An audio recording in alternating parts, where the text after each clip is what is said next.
ನಮಸ್ಕಾರ ಸ್ನೇಹಿತರೆ, ಕರ್ನಾಟಕ ಮ್ಯಾಟರ್ಸ್ಗೆ ಮತ್ತೊಮ್ಮೆ ಸ್ವಾಗತ. ಸ್ನೇಹಿತರೆ, ಕಳೆದ ವಿಡಿಯೋದಲ್ಲಿ ನಾವು ಸೂಪರ್ 8 ಹಂತದಲ್ಲಿ ಟೀಮ್ ಇಂಡಿಯಾ ಮುಂದಿರುವ 5 ದೊಡ್ಡ ಸವಾಲುಗಳ ಬಗ್ಗೆ ಮಾತಾಡಿದ್ವಿ. ಆದರೆ ಈಗ ದಕ್ಷಿಣ ಆಫ್ರಿಕಾ ವಿರುದ್ಧದ ಆ ಹೈ ವೋಲ್ಟೇಜ್ ಪಂದ್ಯಕ್ಕೂ ಮುನ್ನವೇ ಭಾರತಕ್ಕೆ ಮತ್ತೊಂದು ಅತಿ ದೊಡ್ಡ ಆಘಾತ ಎದುರಾಗಿದೆ. ಹೌದು, ಟೀಮ್ ಇಂಡಿಯಾದ ಸ್ಟಾರ್ ಬೌಲರ್ ಒಬ್ರು ನೆಟ್ಸ್ನಲ್ಲಿ ಪ್ರಾಕ್ಟೀಸ್ ಮಾಡ್ತಾ ಇರುವಾಗ ಗಾಯಗೊಂಡು ನರಳಾಡ್ತಾ ಮೈದಾನದಿಂದ ಹೊರ ನಡೆದಿದ್ದಾರೆ. ಹಾರ್ದಿಕ್ ಪಾಂಡ್ಯ ಹೊಡೆದ ಆ ಒಂದು ಏಟಿಗೆ ಟೀಮ್ ಇಂಡಿಯಾ ಮ್ಯಾನೇಜ್ಮೆಂಟ್ ಬೆಚ್ಚಿ ಬಿದ್ದಿದೆ. ಯಾರು ಆ ಬೌಲರ್? ಟೀಮ್ ಇಂಡಿಯಾಗೆ ಅಂಟಿಕೊಂಡಿರೋ ಆ ಗಾಯದ ಭೂತ ಯಾವುದು?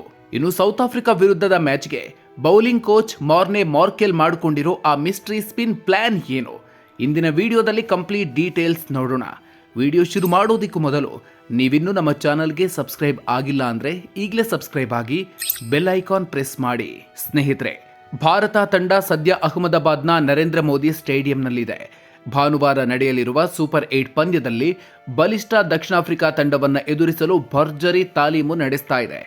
ಇದು 2024ರ T20 ವಿಶ್ವಕಪ್ ಫೈನಲ್ನ ಅಸಲಿ ರೀಮ್ಯಾಚ್. ಈ ಪಂದ್ಯ ಗೆದ್ರೆ ಸೆಮಿಫೈನಲ್ ಬಾಗಿಲು ಬಹುತೇಕ ಓಪನ್ ಆದಂತೆ. ಆದರೆ ಶುಕ್ರವಾರ ಸಂಜೆ ಪ್ರಾಕ್ಟೀಸ್ ವೇಳೆ ಒಂದು ದೊಡ್ಡ ಆಘಾತವೇ ನಡೆದು ಹೋಗಿದೆ. ನೆಟ್ಸ್ನಲ್ಲಿ ಹಾರ್ದಿಕ್ ಪಾಂಡ್ಯ ಬಿರುಸಿನಿಂದ ಬಾರಿಸಿದ ಚೆಂಡೊಂದು ನೇರವಾಗಿ ವೇಗಿ ಮೊಹಮ್ಮದ್ ಸಿರಾಜ್ ಅವರ ಎಡಗಾಲಿನ ಮಂಡಿಗೆ ಅಪ್ಪಳಿಸಿದೆ. ಚೆಂಡು ಬಡಿದ ರಭಸಕ್ಕೆ ಸಿರಾಜ್ ತೀವ್ರ ನೋವಿನಿಂದ ನರಳಾಡಿದ್ದಾರೆ. ಎದ್ದು ನಿಲ್ಲಲೂ ಆಗದೆ ಕುಂಟುತ್ತಲೇ ನೆಟ್ಸ್ನಿಂದ ಹೊರ ನಡೆದಿದ್ದಾರೆ. ಇದು ಇಡೀ ಟೀಮ್ ಮ್ಯಾನೇಜ್ಮೆಂಟ್ಗೆ ಅಕ್ಷರಶಃ ದೊಡ್ಡ ತಲೆನೋವು ತರಿಸಿದೆ. ಈ ಬಾರಿಯ ವಿಶ್ವಕಪ್ನಲ್ಲಿ ಟೀಮ್ ಇಂಡಿಯಾಗೆ ಗಾಯ ಮತ್ತು ಅನಾರೋಗ್ಯದ ಭೂತ ಬೆನ್ನತ್ತಿದಂತಿದೆ. ಈಗಾಗಲೇ ಜಸ್ಪ್ರೀತ್ ಬೂಮ್ರಾ ಮತ್ತು ಓಪನರ್ ಅಭಿಷೇಕ್ ಶರ್ಮಾ ಜ್ವರದಿಂದ ತಲಾ ಒಂದು ಪಂದ್ಯ ಮಿಸ್ ಮಾಡಿಕೊಂಡಿದ್ರು. ವಾಷಿಂಗ್ಟನ್ ಸುಂದರ್ ಕೂಡ ಅನಾರೋಗ್ಯಕ್ಕೆ ತುತ್ತಾಗಿದ್ರು. ಟೂರ್ನಿ ಶುರುವಾಗೋ ಮುನ್ನವೇ ವೇಗದ ಬೌಲರ್ ಹರ್ಷಿತ್ ರಾಣಾ ಗಾಯಗೊಂಡು ಟೂರ್ನಿಯಿಂದಲೇ ಹೊರಬಿದ್ದಿದ್ರು. ಆಗ ಅವರ ಜಾಗಕ್ಕೆ ಬದಲಿ ಆಟಗಾರನಾಗಿ ಲೇಟ್ ಎಂಟ್ರಿ ಕೊಟ್ಟಿದ್ದೆ ಇದೇ ಸಿರಾಜ್.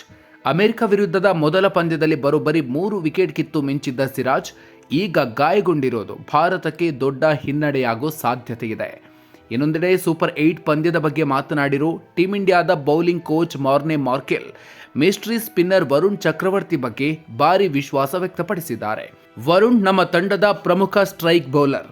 ವಿಶ್ವಕಪ್ಗೂ ಮುನ್ನ ಹಾಗೂ ಈಗಲೂ ಅವರು ಅತ್ಯುತ್ತಮ ಬೌಲಿಂಗ್ ಮಾಡ್ತಿದ್ದಾರೆ. ವಿಕೆಟ್ ಕೀಳುವ ಅವರ ಸಾಮರ್ಥ್ಯ ಅದ್ಭುತವಾಗಿದೆ.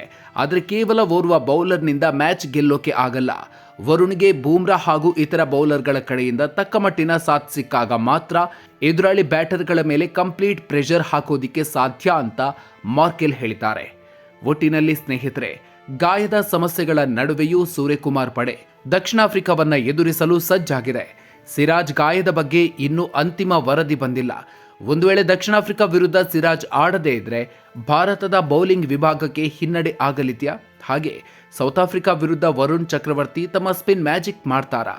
ನಿಮ್ಮ ಅಭಿಪ್ರಾಯವನ್ನ ಕಾಮೆಂಟ್ ಬಾಕ್ಸ್ನಲ್ಲಿ ತಪ್ಪದೇ ತಿಳಿಸಿ. ಈ ವಿಡಿಯೋ ಇಷ್ಟ ಆಗಿದ್ರೆ ಲೈಕ್ ಮಾಡಿ, ಶೇರ್ ಮಾಡಿ. ಮುಂದಿನ ವಿಡಿಯೋದಲ್ಲಿ ಮತ್ತೊಂದು ಇಂಟ್ರೆಸ್ಟಿಂಗ್ ವಿಚಾರದೊಂದಿಗೆ ಮತ್ತೆ ಸಿಗೋಣ.